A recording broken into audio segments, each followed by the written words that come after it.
মোৰ ঘৰলৈ কোনোবা আহিব বিচাৰিলে মই দেওবাৰ দিনটোতে মাতো দিয়ে আলহীক, কাৰণ বাকী দিনকেইটাতো সময় নাপাওঁ, সেইকাৰণে দেওবাৰ দিনটোতে ঘৰত থাকো। আৰু আজি বা আৰু বাৰ ছোৱালীজনী আহিছে, সেইকাৰণে মই ৰাতিপুৱাৰ পৰা খানা বনোৱাতে লাগি আছো। আৰু বা মানে মোৰ মানুহজনৰ বাইদেউ হয়, ডাঙৰ বাইদেউ।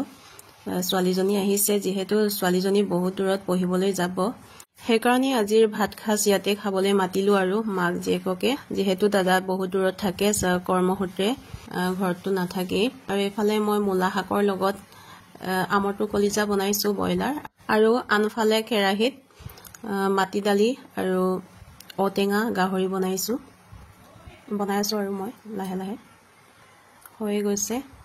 আৰু মাটি দালি আৰু ৰাজমাহ বইল কৰি থৈছিলো, এতিয়া দি লৈছো। আৰু আজিৰ খানাটো কেনেকুৱা লাগিছে ক'ব দেই।